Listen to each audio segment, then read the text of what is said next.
Hey guys, tonight we begin with something so simple, so essential that most of us forget it's even historical. Your bed, that soft sanctuary where you pull the covers up, shift your weight once or twice, and hopefully drift off without thinking too hard about, well, anything. But beds, how we sleep, where, with whom, and on what, have a history all their own. And tonight we're going to slip under the covers of that story, from rocks and straw to mattresses made of memory foam and marketing. And fair warning, if you think you could have handled prehistoric sleep like a pro, you probably wouldn't survive the first frost with only a fur and a fire pit.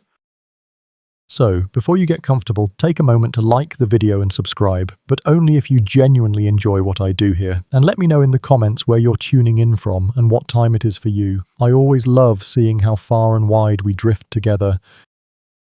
Now, dim the lights, maybe turn on a fan for that soft background hum, and let's ease into tonight's journey together. You crouch low into the mouth of a cave. The wind outside whines, rattling dry twigs and loose pebbles.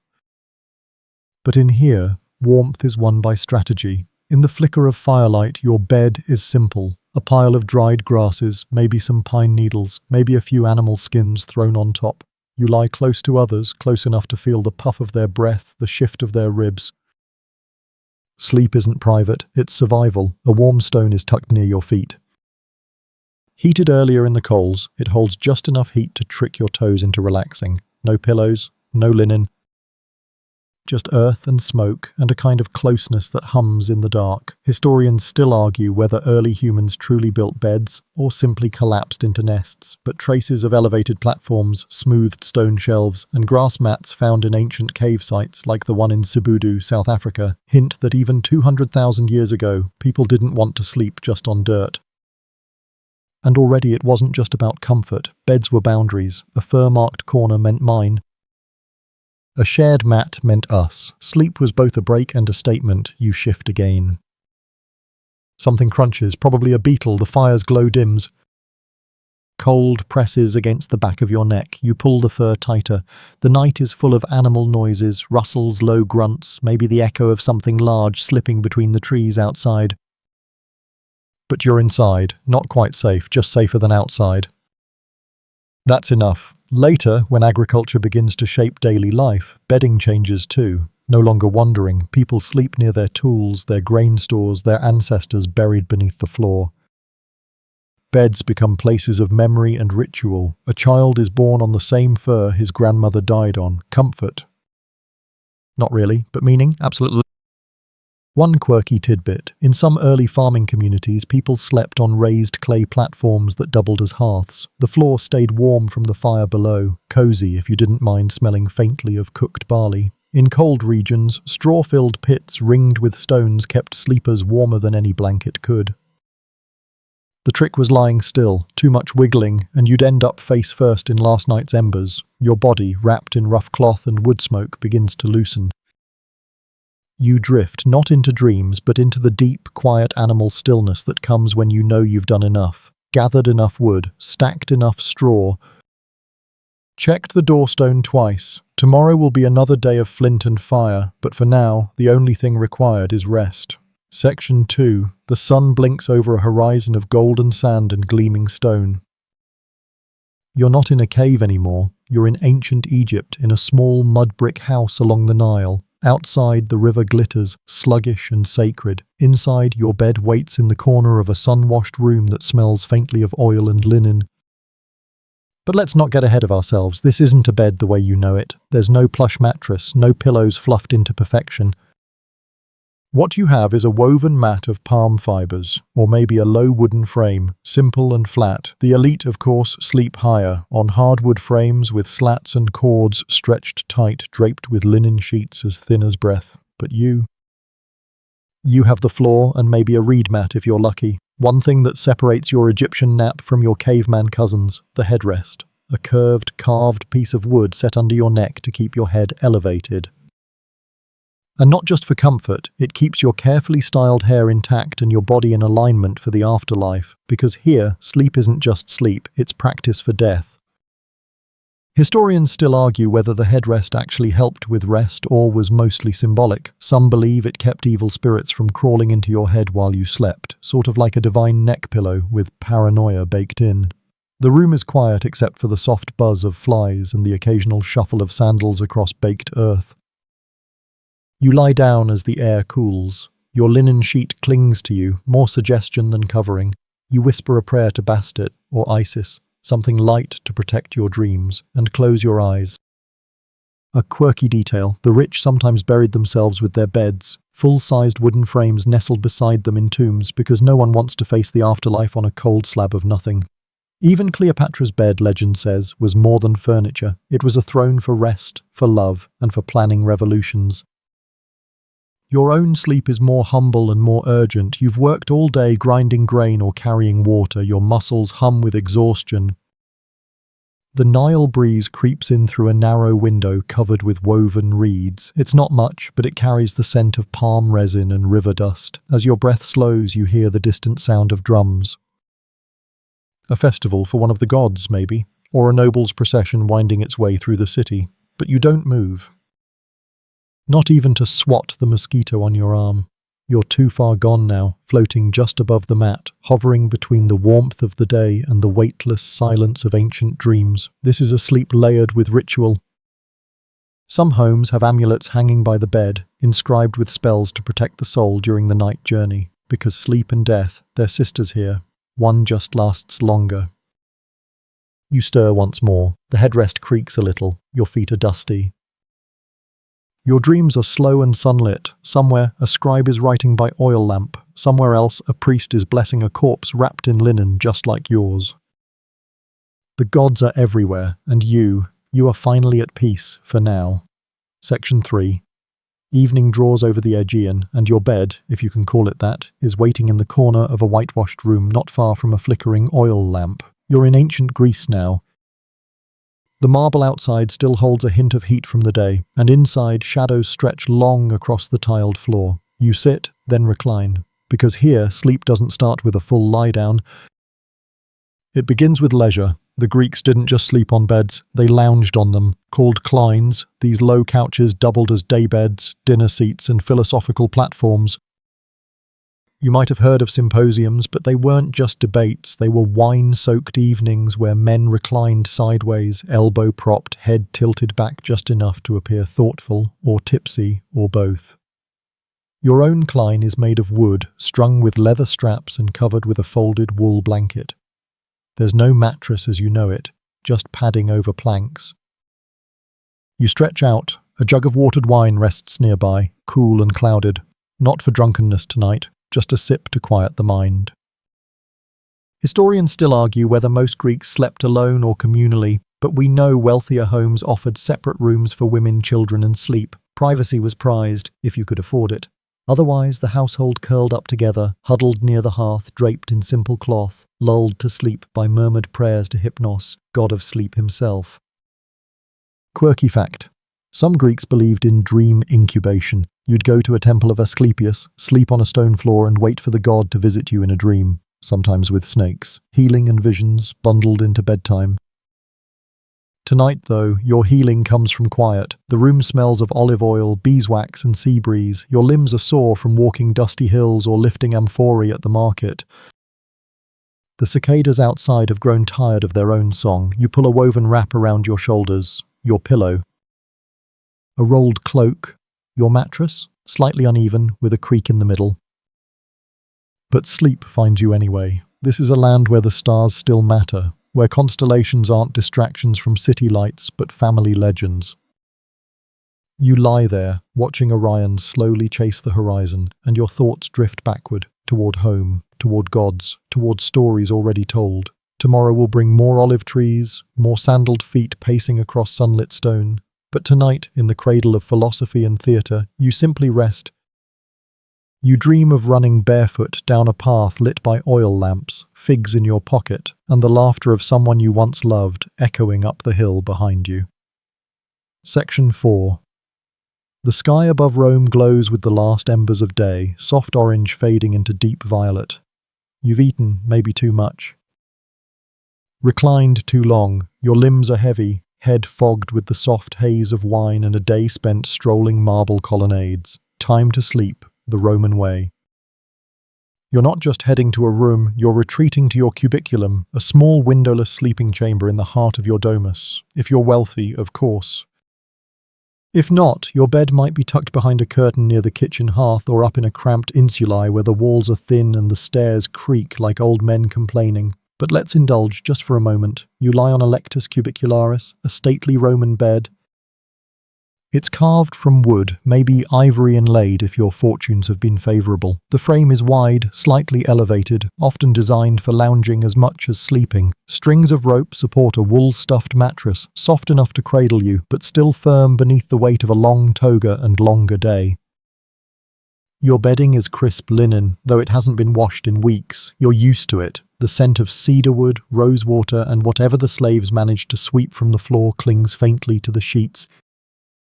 The bed's bronze legs shine in the lamplight. You've seen senators collapse on beds like this after shouting themselves hoarse in the forum. Beds aren't just for sleep, they're for dying, dining, delivering speeches and seducing poets.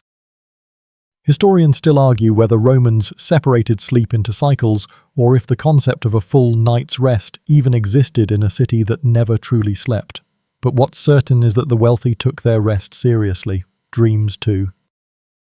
You might have a charm under your pillow, an amulet around your neck, or a servant quietly humming an invocation to Somnus as the oil lamp gutters. A quirky Roman ritual. Some believed in sleeping with a laurel twig under your bed to ward off nightmares.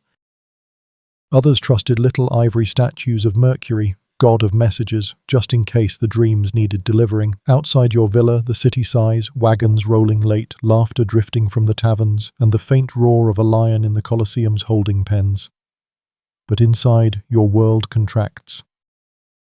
You lie sideways, shift the wool blanket to your chin, and let the hum of late empire lull you. In humbler homes, men slept on straw-stuffed sacks or rolled-up cloaks, children huddled on pallets. Even slaves had sleeping niches carved into the corners of kitchens and baths. The city held its breath between night and dawn, its people stacked vertically, dreams swirling up into tiled roofs like incense. Your mind floats to the day's news.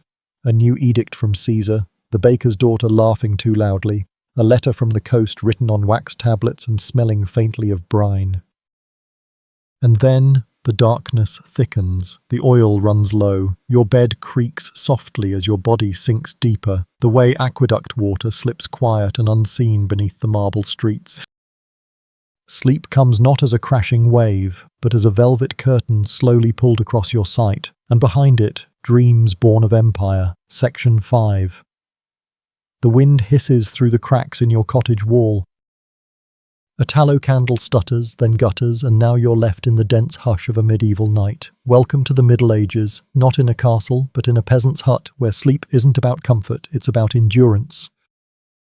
Your bed is a flattened pile of straw shoved into a wooden frame, if you're lucky. If not, the straw lies directly on the packed dirt floor, maybe covered with an old blanket or two, frayed, itchy, and shared with the rest of your household. The scent is unmistakable: smoke, livestock, old bread, and human. You press your body into the straw and it crackles like dry firewood. Above you, the thatched roof murmurs with the scurry of rats. Outside, the cold is biting. Inside, it's only marginally better. The fire in the hearth glows weak and red. Its heat doesn't reach the corners of the room, let alone your feet. You pull your cloak tighter, or perhaps it's your only blanket. Linen, if you're fortunate, coarse wool if you're typical, damp and pungent either way.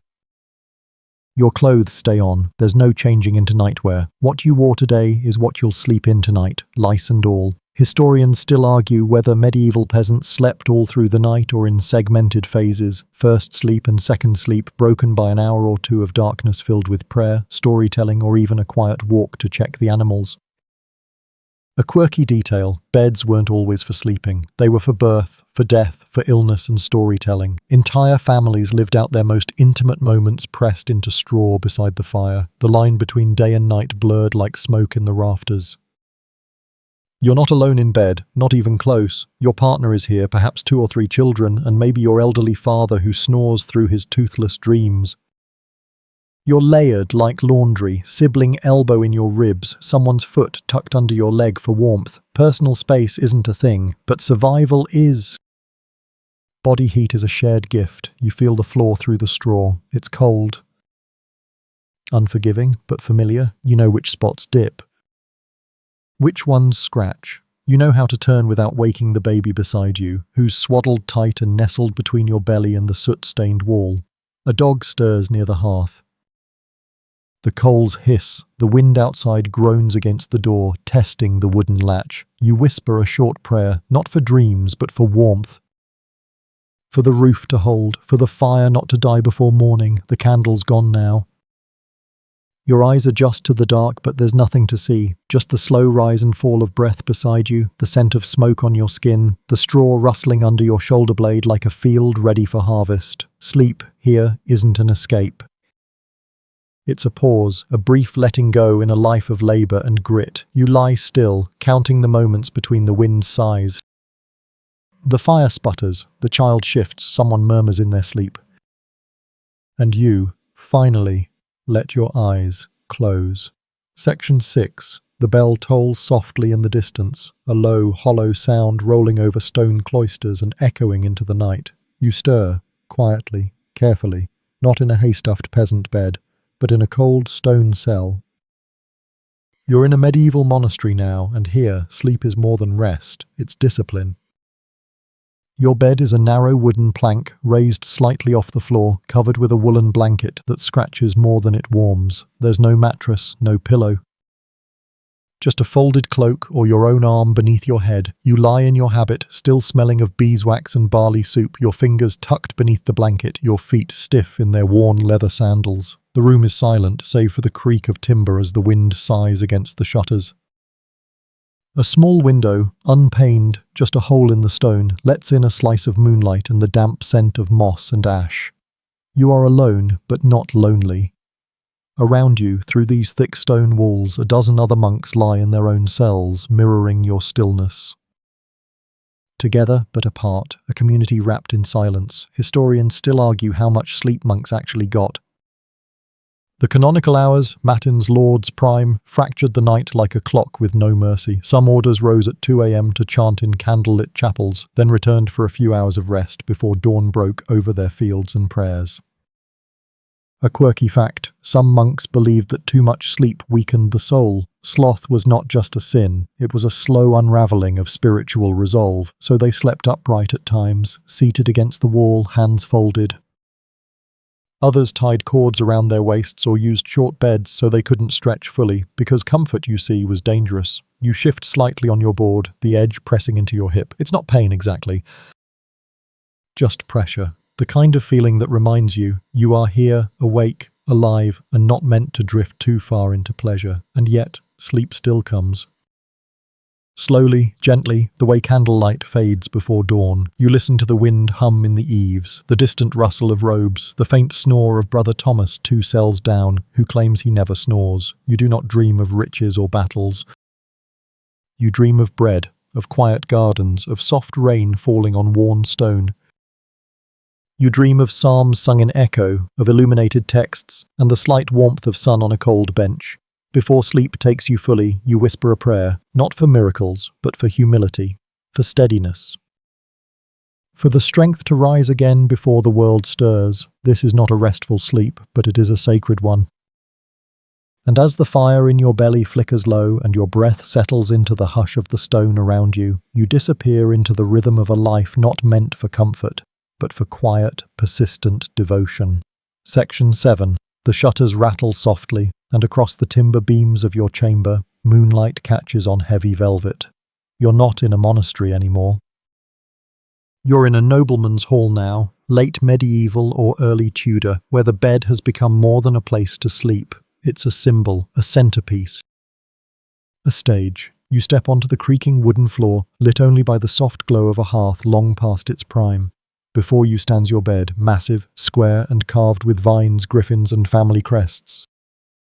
4 towering posts rise up from its corners, supporting a canopy heavy with dark fabric, draped thick for warmth and privacy both. You draw back the curtain and step inside. This bed is a fortress.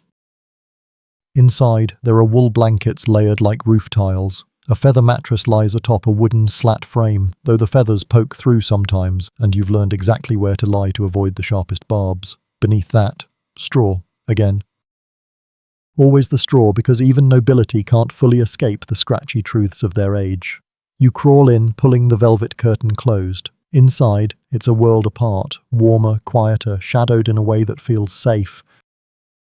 Your breath catches on the chill air. Somewhere in the manor, a dog barks. A servant shifts below stairs. But here, in the heart of this wooden box, you are still. Historians still argue just how much of a public spectacle noble beds were.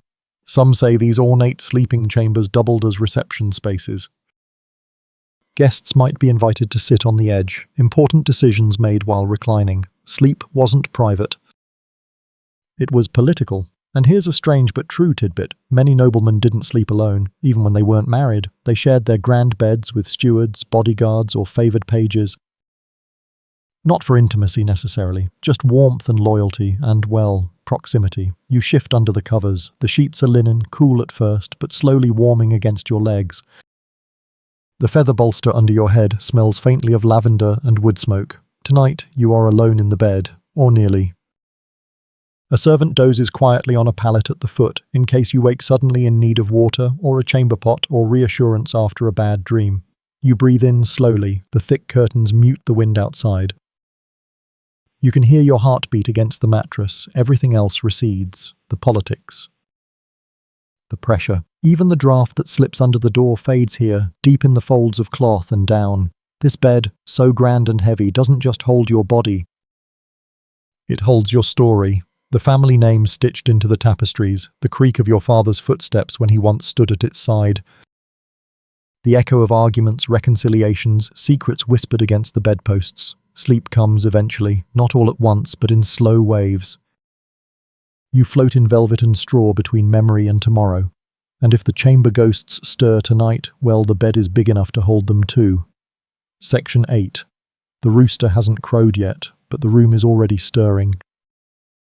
Not with sound, but with breath, soft, steady, shared. You're in a peasant's cottage again now, not far from the hearth, nestled between children, a sibling, perhaps your grandmother. The fire is nothing more than orange coals and faint smoke curling toward the rafters.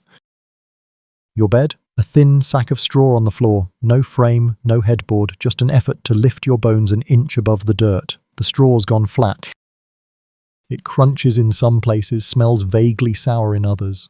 There are old rushes layered underneath, brittle and dusty, and someone's cloak draped over the edge for a little extra warmth, and yet you sleep. Not deeply, not without interruption, but enough. The cottage is one room, low-ceilinged and smoky. Livestock breathe just a few feet away, chickens nestled in the corner, a goat tied near the door. Their warmth isn't a nuisance.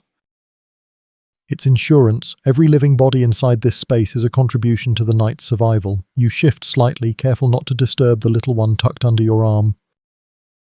Her toes are like ice. You nudge a fold of your cloak toward her feet and settle again. Historians still debate just how communal sleeping was in the Middle Ages, but written records hint that whole families, and often animals, shared not just rooms but beds. Not for affection necessarily, but for efficiency. A quirky bit. Some homes even designed built-in wall beds tucked into alcoves with a wooden door that could be shut at night. Think of it as the earliest bedroom, but without the room part. Your feet are cold, your back is sore, the wind presses against the wattle and daub walls, seeking cracks, looking for a way in. You hear it slipping between roof thatch, whispering across the rafters. You wrap your arms tighter, your breath fogs in the dark. The baby stirs, someone coughs, and yet there is comfort in the closeness. In the shared silence, in the fact that everyone you love is accounted for, breathing steadily just a few inches away. There's no candle tonight. No oil to burn, the dark is full, like ink, and you float in it, feeling your heartbeat echo in your fingertips. Your dreams are simple, maybe bread or sun or a walk through dry grass in spring. Nothing grand, just something warmer than now. A floorboard creaks as the goat shifts. You don't open your eyes, you already know the sound, you know this place, this straw, this family pile. You've slept here every night of your life, and in this moment you're not thinking about tomorrow, not thinking about taxes or sore knees or the calluses splitting open again.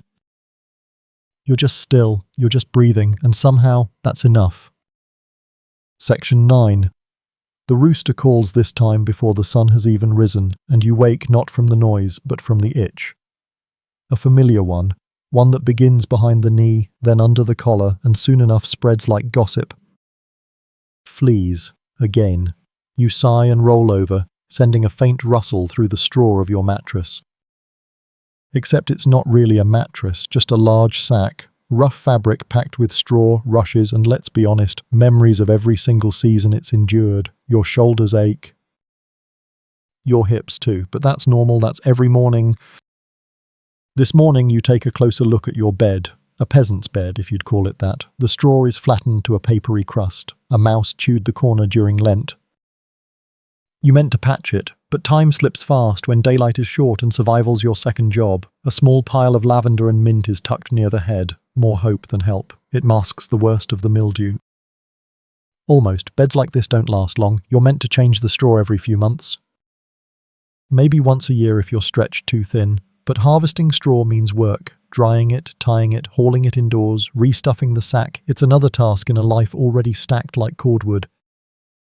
Historians still argue whether the inclusion of herbs in bedding was for hygiene, or simply the illusion of it. But medieval folk weren't clueless. They understood cleanliness, just not always in the ways we think. You didn't bathe much, no, but you aired things, laid them in the sun. Let smoke soak into fabric to keep pests away. One quirky remedy involved sewing dried rosemary into the seams of your pillow to ward off bad spirits and worse dreams. A medieval dream catcher in scent form. You look down, your fingers trace the hem of the sack, then the corner where the fabric has thinned. Your skin, too, is thinned by years of this straw bed, dry in winter, sweaty in summer, always on the edge of irritation. You once thought about stuffing the bed with goose down. That thought lasted as long as it took to remember you didn't own geese. Still, this bed does what it must. It lifts you from the dirt, it softens the cold, it catches your breath when it has nowhere else to fall. You shift again, careful of the splinters in the frame. The light outside is pale, a sickly kind of morning grey. Someone else is rising. The baby cries, the goat coughs, and you stay in bed just one moment longer, listening to the soft chorus of shared hardship. Because this bed, crude, stinking, creaky, has held you through illness, through grief, through one brutal winter after another. And now, as your legs curl tight and your back finds its favourite crooked spot, you realise something. This is the only bed you've ever known, and God willing, it will hold you one more night. Section 10. The candle burns low in the corner chamber, the flame flickering against a tapestry heavy with lions, vines, and time. You lie beneath velvet tonight, not straw, not cloth, but true velvet, lined with fur, folded like a theatre curtain over your shoulders. You're in Tudor England now, somewhere between a feast and a frost, wrapped in layers of wealth and ritual. Your bed is a four-poster, but not just any. This one is carved with oak lions, Latin verses, and stories only the carpenter knew. Above you, a canopy blocks the draught from the thatched ceiling. Curtains hang thick on all sides, velvet outside, linen inside, keeping warmth close and ears farther. You draw the curtain just a little, let in a sliver of moonlight and exhale. The bed creaks slightly beneath the weight of your thoughts. You're not alone here. No one of status ever sleeps alone. A servant sleeps just beyond the curtain. Another outside the door. Sleep, like everything else in court life, is watched, witnessed, woven with expectation. Historians still argue how much privacy the Tudor elite actually had. Beds were often shared, by necessity for warmth or for politics. You might wake to find a cousin beside you or a clerk curled awkwardly at your feet. But here's the thing, it wasn't scandalous, it was strategic. A shared bed meant loyalty, meant trust, and also meant someone might notice if you stopped breathing in the night. A quirky reality of the time. You didn't always sleep through the night. First sleep came early, hours after sundown, and was often followed by a period of wakefulness. Some prayed. Others read or wandered or simply lay in the dark, thinking. Only later came second sleep, deeper, slower, quieter. Outside, the court quiets. The fires gutter. Somewhere a lute finishes its final note. You pull your nightcap lower.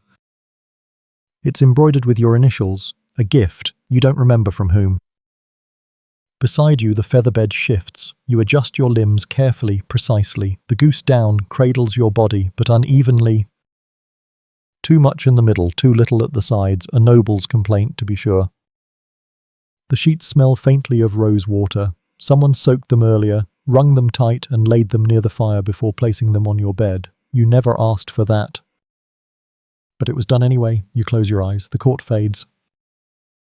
The gossip dies. The lists of who was seen with whom, who wore what, who bowed too low or not low enough, all of it slips into the darkness between candle and sleep. Here in this grand, curtained bed, your dreams are a little more complicated.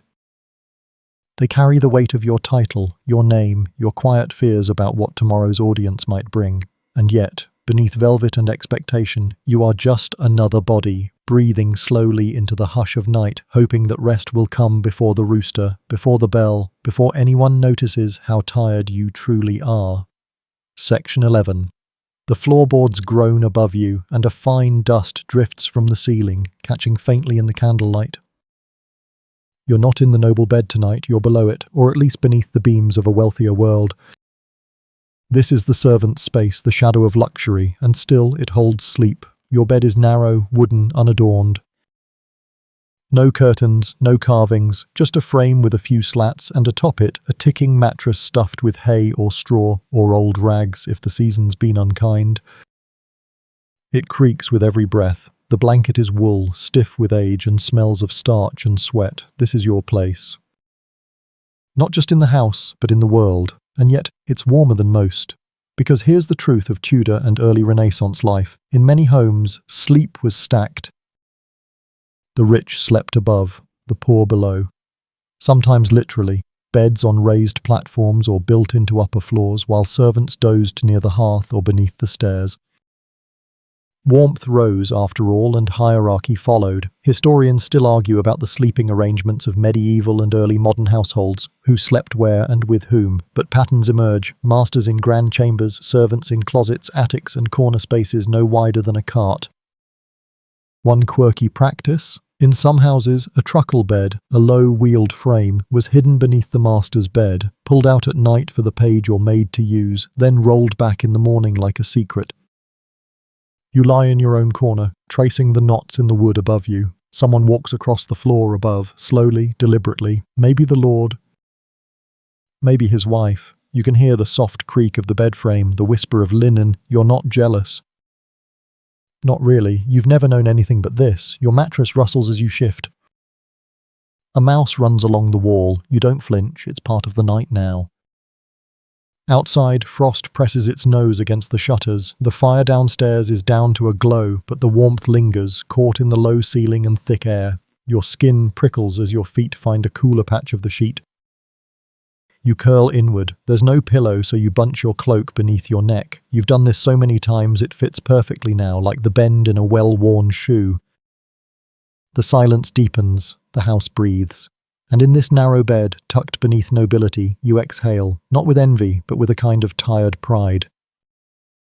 You kept the fire going, you turned the sheets, you carried the water. Now for a few stolen hours you get to rest, and when the cock crows, too soon, always too soon, you will rise again, but not yet. Now, you let yourself fall into the one comfort no rank can steal, the quiet, unseen dignity of sleep. Section 12. It's the middle of the night, but you're awake, not startled. Not restless, just awake, and oddly that's expected. You're lying on your straw mattress, warm under a patchwork of wool and linen, the fire down to its last lazy embers. The world is hushed, but not quite asleep, because in pre-industrial Europe night often came in two parts. This is your first sleep. You drifted into it not long after sunset, lulled by the quiet, the chores done, the room darkening with the slow breath of evening. But now, a few hours later, your eyes have opened, not with alarm, but with calm. The air is cool. The hearth glows faintly. You hear others shifting too. A cough, a whisper, the creak of someone rising to check the fire. This strange rhythm wasn't strange at all, at least not then. Historians call it segmented sleep. A first sleep and a second sleep, broken by an hour or two of gentle wakefulness. It wasn't considered a disruption, it was a space, a breathing room in the middle of the night. During this quiet interval, people prayed, not hurried prayers like those at the end of the day, but long, thoughtful ones, murmured into blankets or toward the coals. Others wrote, if they could, or talked, or just thought. There's something about a night like this that invites softness, One quirky record from a 16th century medical text even recommended the waking period between sleeps as the perfect time for conception. Something about the body being rested and the soul quiet. It doesn't sound too scientific, but then again, neither does most sleep science from the 1500s. You lie there now, aware of your own breath. You're not exactly awake, not exactly dreaming. Your mind drifts. You remember something small, a face, a laugh, the way the rain fell sideways that morning. No reason, just there. Above you, stars pin the sky in place. You can't see them from here, but you feel their pull. Night is deep, but not endless. There's another sleep ahead. You close your eyes again, slowly. Not with the desperation of exhaustion, but with the calm of return. You're going back, not into unconsciousness, but into something older, familiar. This second sleep will be deeper, longer, and by the time you rise, the sun will have touched the trees outside, and the fire will need tending. But for now, you simply let go. No urgency, no alarm. Just the quiet companionship of a body allowed to sleep like it once did, before clocks, before electricity, before midnight lost its meaning. You breathe in, the world turns, and sleep comes again. Section 14. The hearth is almost dark now, just a few glowing teeth left in the ash, but you're not quite ready for sleep. Not yet. There are rituals to attend to, quiet ones. The kind that happen by habit more than thought, because in centuries past, bedtime was a ceremony, even for the weary. First, the chamber pot. You shift aside the blanket and feel for it in the dark, a glazed clay vessel cool to the touch, tucked under the bed or just beside it. It's not elegant, but it's better than braving the frozen yard or shared privy down the path. You move slowly, quietly. The room smells faintly of soap that hasn't been used in days, wool, and the sour trace of the pot itself. Then comes the bed warmer, a pan of glowing coals, handled with care and swaddled in brass. Someone, maybe you, maybe a servant if you're fortunate, has slid it between the sheets earlier. The warmth hasn't lasted, not really, but the memory of it lingers, that thin, disappearing heat that makes cold blankets feel just a little less cruel. You stretch out again. Your legs find the chill spot, the warmer left behind. You don't flinch this time. Your body has learned how to hold heat in patches. Ankles first, then knees, then the slow, steady spread upward. A dance of surrender. Your nightcap sits low on your forehead. Not decorative, not for show, pure function. A long woolen cone to trap what little heat your head still radiates. It itches slightly, but the comfort outweighs the scratch. Historians still debate whether these bedtime rituals were universal or more common among the middle and upper classes. But the artifacts remain: warped bed warmers, caps in paintings, pots buried under floorboards, still whispering of long nights and slower routines. A quirky note: in some villages, people placed iron keys or knives under their pillows, not out of fear, but tradition, protection from witches, spirits, or simply bad dreams. It wasn't superstition to them, it was insurance. You murmur a short prayer, not aloud, just a breath through the nose. Maybe to Saint Dymphna, patron of sleepers and the troubled in mind. Maybe to no one at all. The blanket rises and falls with your breath. The room is still. A dog barks far off. A shutter slaps once in the wind. The night grows heavier, and now, the final act, letting go. You sink back, surrendering your thoughts one at a time, like laying tools on a bench after a long day. The fire will burn out soon, the shadows will lengthen, and you will sleep, not because the bed is perfect, or the air is clean, or the blanket is soft, but because your body knows it must.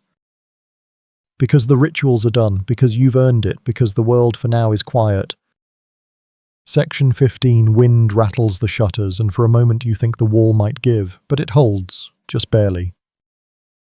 You're not in England anymore. You're in early colonial America, and the house is small, narrow wood boards, rough plaster, a hearth that does its best but never quite reaches the far corners. The bed is simple.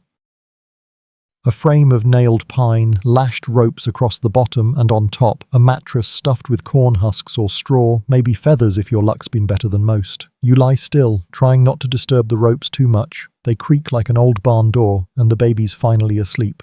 Sleep tight. You've heard the phrase. It comes from this exact arrangement. The ropes that support the mattress need regular tightening, otherwise the whole thing sags, leaving you curled into a hammock of discomfort, so you check them once a week, maybe more. Knot by knot, historians still argue whether the expression came directly from this bed design or from something later, but either way, the bed's bones are practical, worn and loud. Tonight, the whole house sleeps in one room. It has to. The upstairs is unfinished and the fire doesn't reach that far. You lie beside your partner, the children curled into each other like kittens, the youngest against your chest. The sound of breathing fills the space. That, and the occasional drip of melting frost slipping through the warped roof shingles. A quirky reality. In some homes, the walls were so thin you could hear the neighbor's child crying through the boards. Privacy was wishful thinking. Secrets didn't last long in a timber town. You pull the quilt up higher. It's heavy, stitched from old dresses, flour sacks, whatever fabric could be spared. You know every square by feel. That blue one used to be your Sunday apron. That striped patch was a baby blanket, long outgrown. The pillow under your head is flat and musty. The stuffing has shifted to the corners. You don't mind, you've learned to fold it just so. The wind rises again and the shutters knock once, then settle. You breathe in deeply. The smell is smoke, wax, wool and wood. Always wood. Split logs by the hearth, unfinished planks beneath your feet, splinters in your fingers. You feel the house around you, not just its boards and beams, but its story. Built by hands you knew, filled by voices that echo even when they fall silent. The bed creaks again as you shift, careful not to disturb the small foot tucked against your leg. And then comes the stillness, not silence, no, but stillness. The moment when the fire finally stops flickering, when the cold reaches the edge of the quilt but goes no further, when everyone breathes in unison. And in that moment, in that drafty wood-scented quiet, you realize this is home, this is bed, not comfort exactly, but continuity. A place to lie down, a place to rise again. Section 16. The clang of metal fades into the night, replaced by the distant hiss of steam and the low hum of a city still catching its breath. You're not in the countryside anymore, you're in the industrial age now, and sleep, like everything else, is changing. Your bed is narrow. Too narrow. A bunk in a shared room, 4 men to a space barely meant for 2. The mattress is thin, a cotton sack on wooden slats that creak when anyone turns. You lie still, careful not to bump the wall or the person above you. There's no privacy, not even the illusion of it. The room smells of machine oil, coal dust, damp socks, and boiled cabbage. It's not pleasant, but it's not unfamiliar either. You're used to it. Everyone here is. This is the era of shift work, of factory bells instead of roosters, of sleep stolen between horn blasts and work whistles.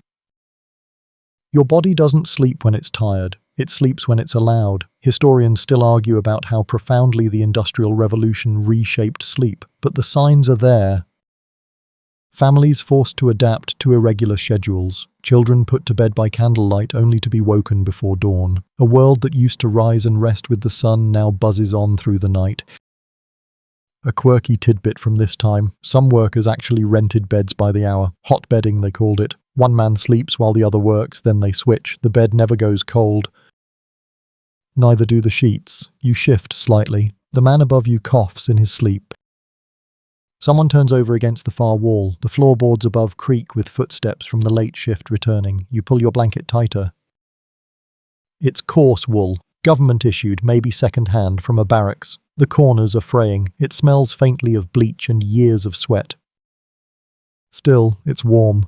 And right now that's all you need. There's no nightstand. No book, no candle, just the soft clink of a tin mug near your boots and a small square of fabric you use as a pillow. You fold your coat beneath your head. You do this every night. You know the fold by feel. Outside, smoke drifts past the window. You can't see stars here. The sky is always smudged. You think, briefly, of green fields, of wind in trees, of a bed that doesn't move when someone shifts. But it's a luxury now, not a memory. Sleep is a ration, earned, measured, limited. Still, your breath slows. The bunk sways faintly as someone below settles in. The sounds of the factory remain in your bones, hammering, clanging, the rhythm of repetitive work. But for now, they're background noise. Echoes that fade as your body sinks deeper. You don't dream tonight, or if you do, you won't remember. The sleep you're falling into is thick and dreamless, the kind pulled down by exhaustion, not comfort, and that's okay, because morning comes early. and the machines wait for no one. Section 17. The gas lamp flickers, casting long shadows on wallpaper trimmed in ivy and roses. You're in a Victorian bedroom now, ornate, orderly, and strangely solemn. The world has changed again, and so has the bed. It's not just furniture anymore, it's science. It's morality, it's diagnosis. You lie on a high, heavy frame, dark wood polished to a shine. The mattress is thick but firm, stuffed with horsehair or layers of cotton batting. No sagging here. Your spine must be straight. Your posture correct. Sleep is no longer just a pause, it's part of a regimen.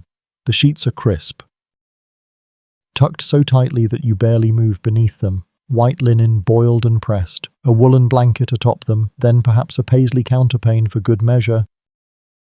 Everything in its place, no room for rumple. Historians still debate the extent to which Victorians really lived their ideals, but the surviving manuals, guides, and advice columns make one thing clear.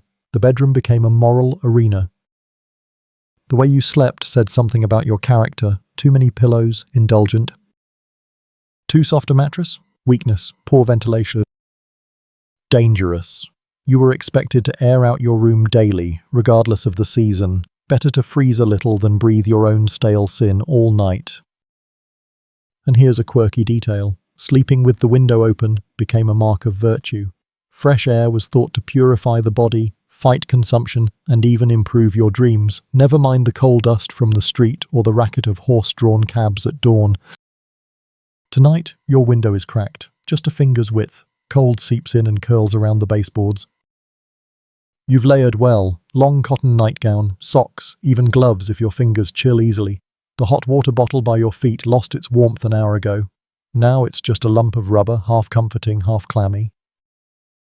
The gas lamp hisses faintly as you reach out to turn it down. You glance once at the lace-curtained mirror. Your reflection is pale, half lost in shadow. You know you'll dream of train stations again, you always do, and yet there's a calm to this space. A cleanliness. Everything smells of lavender soap and starch and mothballs, a world sanitized for peace of mind. Your head sinks into a pillow flatter than it looks. You hear the faint ticking of the clock on the dresser, time measured out like spoonfuls. Outside, the city breathes in fog and firelight. Inside, your bed becomes a boundary between duty and rest, between the upright day and the reclined night. You pull the covers up to your chin. The room sighs with you. Sleep comes, tidy and proper, like a final curtsy before the curtain falls. Section 18. The floor is warm beneath your bare feet. Carpeted, soft. The lamp beside your bed glows amber, dimmed just enough to feel like dusk, though it's well past midnight. Welcome to the 20th century, where sleep finally has a room of its own. You're in a bedroom, not just a sleeping space. A room with doors. With books. Maybe a record player softly spinning something slow and instrumental. The walls are painted in calming hues, pale blue or beige or that strange muted green that was somehow in every house from 1955 to 1972. Your bed is a centerpiece now. Full-sized, box spring, mattress thick enough to bounce a coin. The sheets are cotton, the blanket is chenille, heavy but decorative with tufted flowers marching in precise little rows. You pull it aside and climb in. There are pillows, 2, maybe 3, plump and forgiving. You arrange them how you like. No one's judging, not anymore. Historians still argue when the bedroom became private, but by mid-century it was common to see it treated as a retreat. A space of stillness, of intimacy, of choice. And with it came new rituals, reading before bed, radio news fading into silence, the nightly routine of brushing teeth, fluffing pillows, and checking the lock on the door twice. A quirky trend of the era, the rise of the bed as a stage for self-improvement. Advertisements promised deeper sleep through better springs, better foam, better posture. Mattresses were suddenly orthopedic. Even your dreams were supposed to be productive. Rest wasn't just rest, it was part of your daily performance. But not tonight. Tonight, you turn the light lower. The house is quiet. No coal scuttling in the walls, no goat bleating, no chamber pot threatening to tip. Just the gentle hum of the fridge down the hall, maybe a distant car passing, maybe not. Your sheets are cold for a moment, then warm. The mattress yields beneath you, but not too much. You stretch your legs. No straw to scratch, no ropes to tighten. You smile at that. Somewhere along the line, sleep stopped being survival and became something softer. You lie back, staring at the ceiling. Maybe it's smooth plaster. Maybe it's that textured swirl from a time when people thought ceilings should resemble frosting. The night stretches long ahead, but you're not afraid of it, not huddled against it. You've made peace with it, you've decorated it, framed it with photographs, lit it with lamps, scattered it with dreams folded neatly into your nightstand. This room is yours, this bed is yours, and you sink into both like a sigh. Section 19. A faint blue glow touches the wall, not moonlight, screen light. Your phone lies beside you, face down, still warm from your thumb. You know you should turn it off. You don't, not yet. This is the modern bed, sleek, wide, crowned with memory foam or hybrid coils or some miracle of space-age sleep tech. You chose the firmness online. You chose the color of the frame, the feel of the sheets, the brand of the pillow you were told would change your life. It didn't, but it's comfortable, mostly. You lie on your back, eyes closed. The blanket is perfectly weighted. The air is set to just the right degree, thanks to your thermostat, your ceiling fan, your noise machine app whispering distant rain through the corner speaker. You can make night sound like anything now. Historians will someday argue what this era did to sleep, whether we optimized it or ruined it. Whether all these gadgets and routines actually helped, or just gave us more things to worry about at 3 o'clock a.m. A quirky note, there are now entire industries dedicated to sleep. Podcasts to fall asleep to, weighted blankets, smart beds that track your heart rate and snore volume. Pills that promise REM, lamps that mimic dawn. We've made sleep into a performance, a metric, something to analyze and improve. But here, in the silence between the sounds, none of that matters. The mattress remembers the shape of your body. Your pillow nestles perfectly around your head. The sheets are cool where they should be. Warm where you need them. It's all exactly right. And still, something hums at the edge of your thoughts.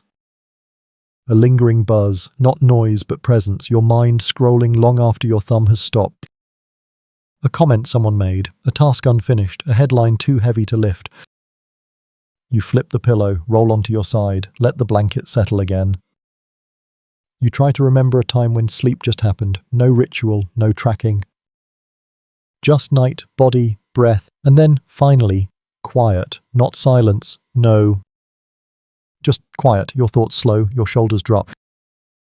The glow fades from the wall, your breath steadies into something low and loose. You sleep. Not perfectly, but deeply enough. No dream of hay.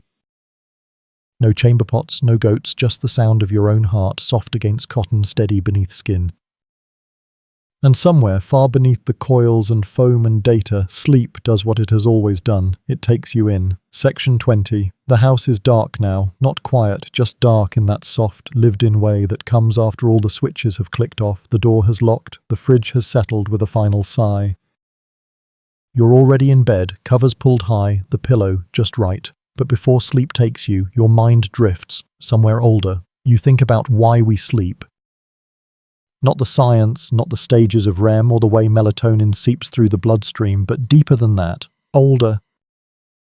Back to the body, back to the fire, back to the straw, the stone, the cold earth of a cave where you curled beside someone warm, not for comfort, but survival. Sleep began there. As surrender, as safety, and somehow even now, beneath all the layers of progress and preference, it still is.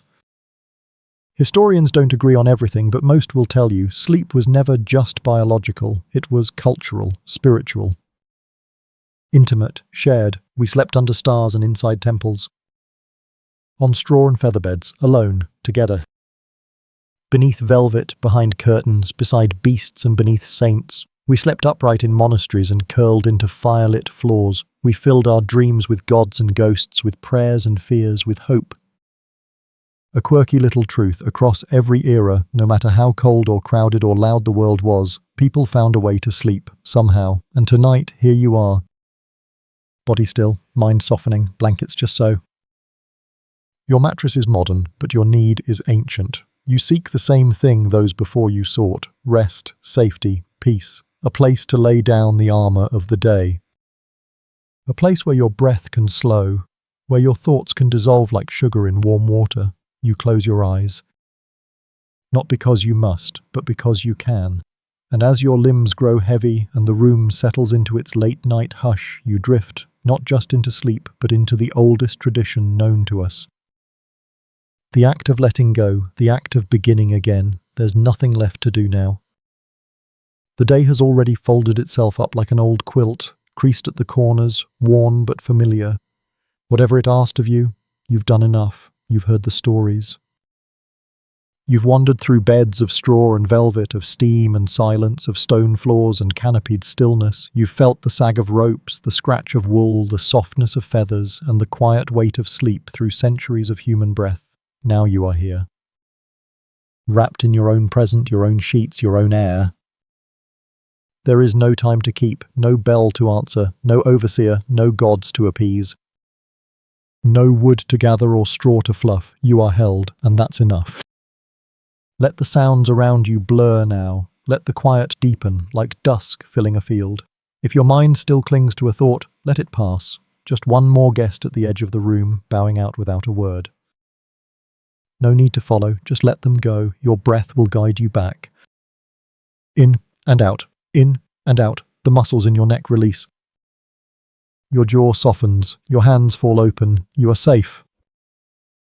And sleep, that old friend, that quiet companion, waits just beside you, patient and kind, ready to take your hand and carry you forward. You've earned this, not because you were perfect, but because you are human, because you have always been. So sleep now. Not with worry, not with fear, but with trust. Trust in the bed beneath you, the dark around you, and the stillness that holds you. The night is long enough and soft enough for you